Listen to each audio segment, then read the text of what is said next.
Hoje nós vamos falar aqui no programa Direto ao Ponto sobre o novo coronavírus. Para falar sobre esse tema, eu convidei a Diana Costa Nascimento, que é professora de doenças infecto-contagiosas da PUC Campinas. Tudo bem, Diana? Tudo jóia. Tudo jóia. Obrigada por ter vindo. Eu vou fazer uma introdução aqui um pouquinho mais longa, só para situar o público, né? E depois a gente começa com as perguntas para a professora Diana. Então, assim, existem muitos vírus que causam infecções respiratórias, né? São diversos grupos de vírus. Então, tem o grupo influenza, tem o grupo do pneumovírus, tem o grupo do coronavírus.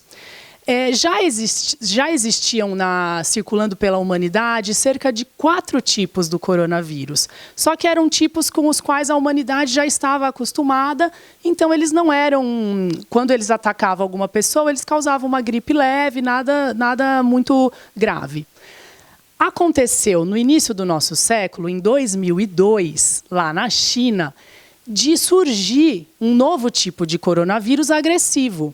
E ele iniciou uma epidemia que durou de 2002 a 2003 e ficou conhecido pela sigla SARS, S-A-R-S, que quer dizer Síndrome Respiratória Aguda Grave. Foi muito grave mesmo, esse vírus infectou 8.000 pessoas, matou 800.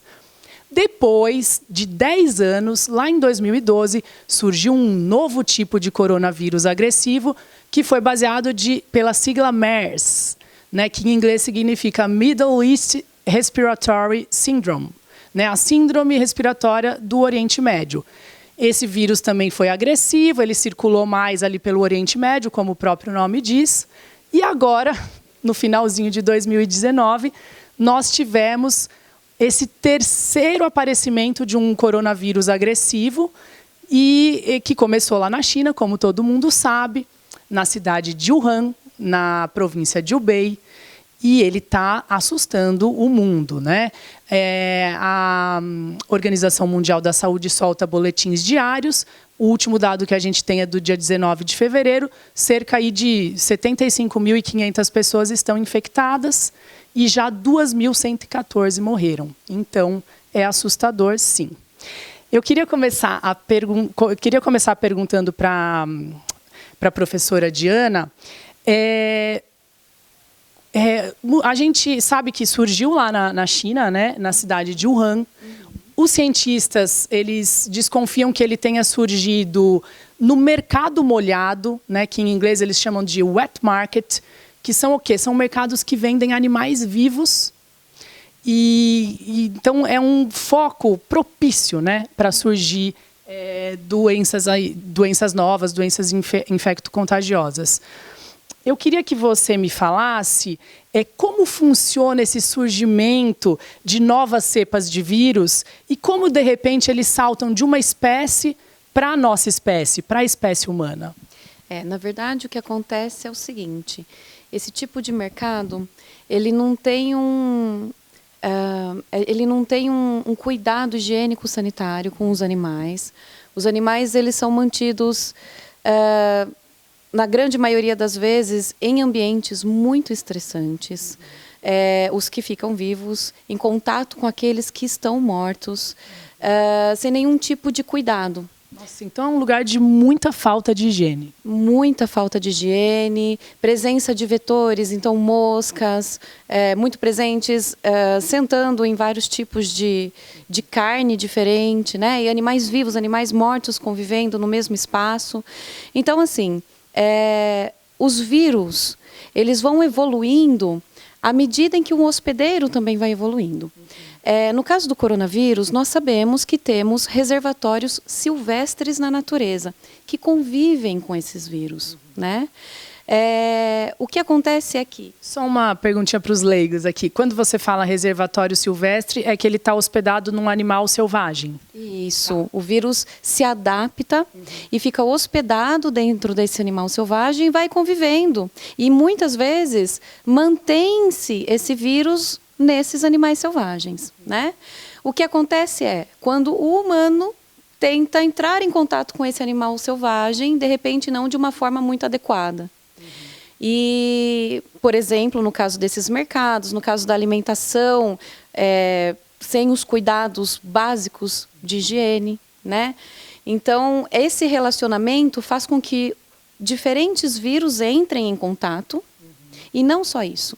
No caso específico do coronavírus, ele é um vírus RNA, e é um vírus que nós sabemos que a cada 10 mil multiplicações dos ácidos nucleicos dele, cada 10 mil multiplicações dele, existe uma mutação, existe uma proteína dentro dele que se chama RNA polimerase, e ela faz uma pequena mutação. Então, existe um erro dentro de cada 10 mil multiplicações. Então, é muito veloz. Porque quando fala a cada 10 mil vezes que ele se replica, você fala, mas é muito. Só que os vírus se replicam muito rápido. Então, em questão de, talvez, dias ou meses, ele sofre uma mutação. Ele sofre uma mutação, né? Aliás, essa é uma das coisas que a população, o pessoal da epidemiologia fica um pouco receoso, né? Será que esse vírus novo já não está podendo mutar, já não está mutando novamente, né? Sim. Visto a velocidade que ele está se multiplicando e está se disseminando. Então, na verdade, não é muito comum o coronavírus sair da sua espécie animal. Quando ele dá esses saltos? Quando ocorre esse encontro que não deveria ter acontecido ao natural, né? Nesse encontro onde eu tenho animais doentes e estressados convivendo com outros hospedeiros que também estão doentes e estressados. Então, um passa para o outro. Sim. E acaba que o vírus entra na célula do hospedeiro e muta dentro da célula desse hospedeiro. E é nesse momento que ele faz esse salto, né? Que ele começa a pegar as proteínas desse novo hospedeiro, incorpora essas proteínas e começa a multiplicar. E provavelmente, então, a China vai ter que mudar as leis que regem esses mercados molhados, né? Porque surgiu agora e se eles não mudarem a higiene deles, vai surgir mais, né? Ah, isso com certeza. Na verdade, a gente sabe que é uma questão cultural, né? E todos respeitamos essa questão cultural, mas quando a gente percebe que essa questão cultural começa a afetar outros países, outras culturas, a gente precisa interferir, né? Então, já tem algumas petições sendo realizadas para tentar vetar esse tipo de material, esse tipo de mercado. E não só, de repente, acabar com o mercado, mas, de repente, fazer alguma coisa, fazer, de repente, uma criação de um animal que obedeça às condições higiênico-sanitárias. Como você falou, a gente tem que respeitar a cultura de outros países. Então, se é a cultura deles comprarem animais vivos, mudar as regras como eles tratam, né, esses animais. Como eu falei, eu vou só repetir porque é muito chocante, né? O último boletim da Organização Mundial da Saúde fala que são aí quase 75.500 pessoas infectadas no mundo, com 2.114 mortes. Eu sei que a taxa de letalidade não está definida, mas, por enquanto, em que número gira essa taxa de letalidade com as informações que se tem hoje? E essa taxa de letalidade é considerada muito alta? Com o que se tem estabelecido até agora, ela gira em torno de 2,2%, né, que é o número de casos que a gente tem contabilizado até agora, a partir do primeiro caso, que foi em 31 de dezembro, né, de 2019. Então, ela gira em torno de 2,2%. Não é uma taxa muito alta. Nós temos outros agentes virais, por exemplo, que você citou, a SARS, que tinha uma taxa de letalidade de 10%, a MERS, que tinha uma taxa de letalidade de 34%, 36%, que era uma taxa bem mais alta, né? Então, a taxa de letalidade ainda está baixa, não está tão alta. E quando você fala isso, só para a gente entender, o pessoal que não é cientista, taxa de letalidade de 2,2%, quer dizer, de cada 100 pessoas que pegam o vírus, em média, 2 vão morrer. 2 vão morrer.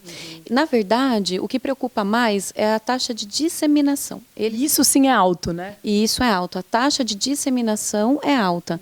Nós temos muitas pessoas, sim, que são contaminadas pelo vírus, mas nós temos uma faixa de pessoas que é mais contaminada. Nós temos aqueles que são os mais suscetíveis e que o vírus está acontecendo mais, né? Ele está acometendo mais.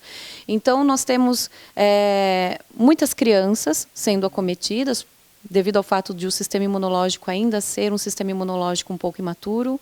Nós temos pessoas mais idosas sendo acometidas, justamente pelo sistema imunológico não se renovar, né, tão bem, ser mais frágil.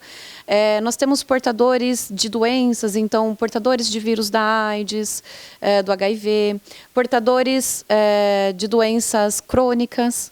Então, o alvo do corona, o corona mata mais as pessoas que têm algum fator predisponente. Legal. E, assim, por exemplo, um vírus que eu sei que acho que talvez seja a letalidade mais alta da história é o ebola, né? Chega a 90%. A letalidade do ebola é muito alta. É um vírus realmente que é muito virulento e ele também tem uma taxa de disseminação muito alta. Então, ele se dissemina muito alto e ele é muito virulento, ou seja, ele é muito perigoso. E aí, se você pensar num ebola, né, de cada 100 pessoas que pegam ebola, 90 morrem. É muito impactante. Né? Ainda tem uma pequena taxa que consegue sobreviver e provavelmente está associado ao sistema imunológico um pouquinho melhor, né? Um pouquinho mais combatente. Bem, nós vamos fazer um breve intervalo e voltamos já com esse bate-papo com a professora Diana sobre o coronavírus. Voltamos com Diana Costa Nascimento, que é professora de doenças infecto-contagiosas da PUC de Campinas, e a gente está falando aqui sobre o novo coronavírus. Diana, é o seguinte, né? As primeiras notificações sobre esse novo coronavírus, elas surgiram em dezembro de 2019, então pouco tempo atrás, lá na China, né, onde tudo começou. Na cidade de Wuhan, na província de Hubei, como nós já falamos. Num primeiro momento, eles tentaram esconder, né, que estava surgindo um surto. Inclusive, o prefeito de Wuhan, ele já admitiu que ele tentou abafar o caso. E ele até colocou o cargo dele à disposição. E, obviamente, num cenário de surto de nova doença, a pior coisa que pode acontecer são os governantes tentando esconder alguma coisa. Mas, passado esse grande deslize inicial, parece que a China está lidando bem com medidas severas e efetivas, né? Então, eu queria que você comentasse um pouquinho como você vê a atuação do governo chinês. Bom, agora que nós temos já uma epidemia declarada, eu estou vendo uma participação um pouco melhor. Eu estou vendo que eles estão divulgando melhor as pesquisas que saem na China, mesmo que sejam pesquisas que tenham interesse financeiro de indústrias farmacêuticas e tudo mais, eles não estão retendo a informação. Agora, eles estão passando a informação para ver quem, por exemplo, que pode fabricar uma vacina mais rápida. Né? Então, está sendo compartilhamento de informações levado a sério. Agora sim, até mesmo porque alguns membros enfim, do alto escalão de saúde de lá já foram afastados justamente por causa dessa suspeita deles estarem escondendo essa informação, que é extremamente grave, até mesmo porque eles estavam na eminência do Ano Novo Chinês, onde nós temos muitos turistas chegando. Então, e eles tiveram que cancelar as festas. Né? E é óbvio que a comunidade de países, a partir do momento que foi realmente foram constatados surtos e uma epidemia real, começou a fazer pressão. Né? Então, sim, eu acho que agora eles estão colaborando, eles querem colaborar, eles querem se ver livres dessa doença. Então, eu acho que sim, eles estão participando. Uma coisa que eu acho muito forte destacar, né, que eu até ouvi num podcast do New York Times, é um dos jornalistas falando, né, o lockdown, né, que eles fizeram, que é você isolar as cidades que estão tendo esse surto, foi uma coisa sem precedentes na história da humanidade. Então, primeiro eles declararam o lockdown de Wuhan, que é uma cidade de 11 milhões de habitantes. Depois eles foram acrescentando outras cidades. O lockdown chegou a estar isolando 35 milhões de pessoas. Então, nunca antes na história da humanidade ocorreu um tal fechamento, né, de grandes centros urbanos para evitar, né, o tráfego humano e as aglomerações. Então, é um experimento em saúde pública único na história, primeira vez. Muito interessante, né? Lógico, é uma situação de tristeza, porque muita gente está ficando doente, muita gente está morrendo, mas a resposta, nesse ponto, foi muito firme e interessante, e ousada, porque a gente sabe, é necessário. Mas muitas vezes o governo resiste em fazer isso porque significa menos dinheiro circulando. Todo mundo já sabe que a China vai crescer menos esse ano. E isso inclusive vai impactar a economia mundial, porque travou a economia, né? Travou a economia deles e já está impactando. Tem muito país que já está deixando de investir na China, mas nós tivemos um grande epidemiologista chinês que trabalhou também muito na época da SARS. E ele é extremamente respeitado. E ele deu uma entrevista esses dias falando que talvez o pico do corona seja agora, em fevereiro, e que daqui a pouco provavelmente vai começar a declinar, até mesmo porque essa disseminação do vírus tem a ver com o clima que o país está passando. Então, eles estão no inverno, e a gente sabe que no inverno a disseminação de doenças respiratórias é pior. Tal. Então, essa informação, essa declaração desse epidemiologista fez com que voltasse um pouquinho mais a confiança dos países na China. Então, sim. Legal. Daí eu falei, né, vamos falar um pouquinho da China, como que o governo chinês reagiu, mas temos que falar do governo brasileiro.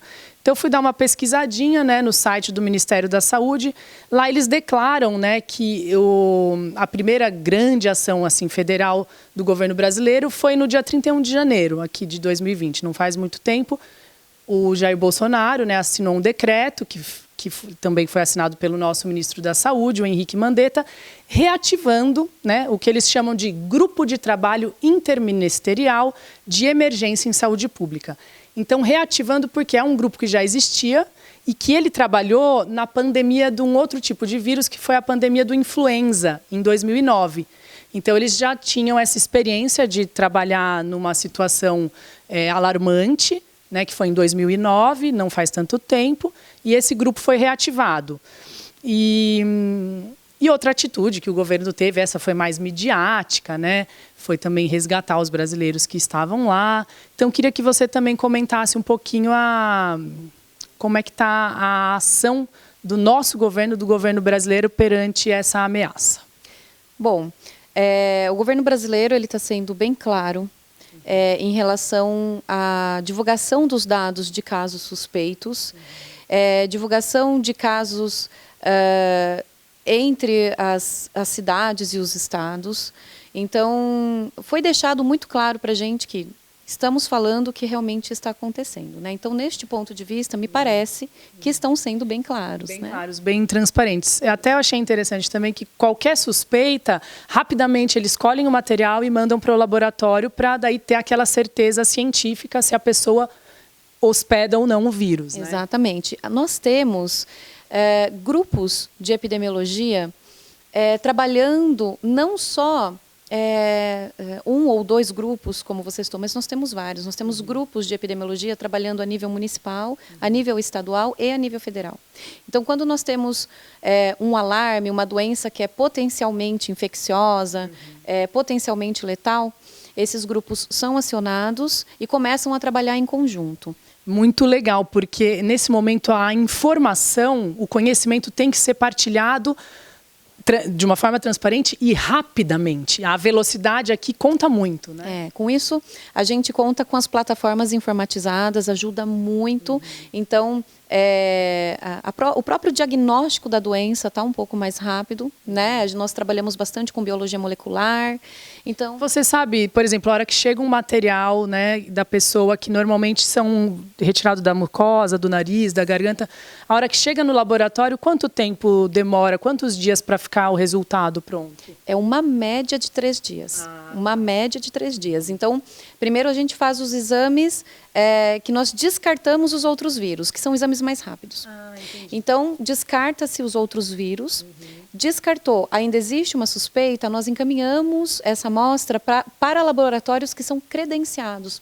Então, nós temos os laboratórios de saúde que são credenciados pelo governo. Por exemplo, aqui em São Paulo, a gente tem o Instituto Adolfo Lutz, que é um LACEN, né, que é um laboratório credenciado que faz esse tipo de diagnóstico mais acurado, com outras técnicas.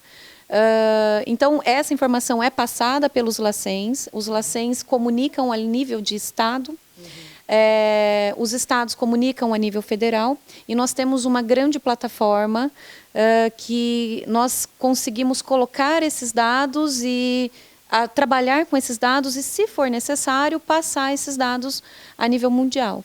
Claro, legal, conectado às várias esferas, né, como você falou, muito legal. Agora eu vou falar um pouquinho assim de história, né, de pandemias. Eu fui dar uma pesquisada na gripe espanhola, né, que aconteceu, ela começou em 1918, bem no finalzinho da Primeira Guerra Mundial, e se estendeu aí até 1920.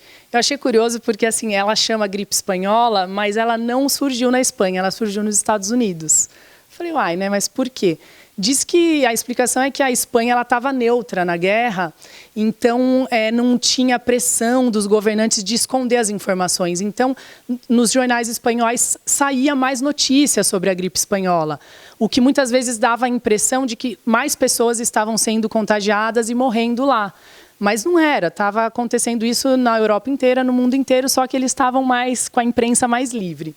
Achei curioso isso. E ela foi uma gripe que matou, eles estimam aí que matou cerca de 50 até 100 milhões de pessoas. Pode ter matado até 5% da população mundial. Então, eu acho muito chocante, porque assim, se você pensar nessa época, de cada 100 pessoas que você conhecia, 5 morreriam. É muita gente. A guerra em si matou 8 milhões. A gripe veio e matou muito mais. Então, em termos de óbito, essa pandemia foi muito pior, né? Então, eu te pergunto assim, acho que a maioria sabe, mas pandemia é uma epidemia que atinge o mundo. O coronavírus, ele já é considerado pandemia? Muitos pesquisadores e epidemiologistas têm um pouco de cautela em considerar ainda uma pandemia, porque assim, quando a gente pega uma definição de pandemia é o quê? Quando uma doença passa as barreiras geográficas e começam a atingir outros países, né? Está acontecendo isso, só que as pessoas que estão nos outros países, que estão confirmadas, são pessoas que tiveram algum tipo de contato com pessoas na China provenientes de Wuhan. Então, ainda não se teve o contágio de pessoa a pessoa com pessoas que não estavam relacionadas com contactantes da China. Então, como ainda não teve esse contágio pessoa a pessoa, fora dessa esfera de pessoas que estavam em contato com pessoas da China, a gente ainda não caracterizou uma pandemia. Né? Pode vir a ser em breve, mas ainda não bateu o martelo. Nós consideramos ainda surtos isolados. E perguntar aqui para você, para a gente encerrar, de uma maneira geral, né? Quais são medidas básicas, fáceis da gente ter no dia a dia que podem evitar o contágio desse tipo de vírus que causa infecção respiratória? A medida primordial é lavar as mãos. Então, isso é um hábito que tem que ser corriqueiro nas nossas vidas. A gente sabe que a gente leva centenas de vezes as mãos ao rosto por dia, né? No rosto por dia. Então, a gente precisa lavar as mãos porque a mão é um meio de contato e de contágio muito grande. Dezenas de vezes por dia. Dezenas de vezes por dia, principalmente se você entrar em contato com locais onde possa ter algum tipo de contaminação, ou se você entrou em contato com alguém que possa ter algum tipo de contaminação. Se pegou o metrô, pegou ali naquela haste de metal, que 50 mil pessoas põem a mão ali. Justamente, metrô, ônibus. Escada rolante de shopping, né? Maçaneta de banheiro público. Caso a gente tenha algum caso confirmado, é interessante evitar locais que tenham superpopulação. Então, shoppings que sejam em horários muito cheios, tomar cuidado com, por exemplo, um estádio de futebol. Então, tem que tomar cuidado. A partir do momento que se confirmar um caso, aí a gente vai ter que ser bem mais cauteloso, né? Outra coisa, tentar manter o ambiente o mais arejado possível, né? Então, para ventilar bastante, evitar ao máximo, quando você for tossir, colocar a mão. Então, a gente sempre fala para colocar a parte do antebraço. Então, tossir e espirrar nessa parte, porque essa parte você não vai cumprimentar ninguém, né? Então, ou então usar algum lenço, descartar. Isso é raro a gente ver alguém tossindo assim. Então, o ideal é você usar o braço para tossir e evitar ao máximo contato com pessoas que sejam suspeitas da doença. Né? Tentar se precaver. Sim. Queria agradecer muito sua presença, trazendo bastante esclarecimento aqui. Muito obrigada, Diana. Eu que agradeço, estou à disposição sempre.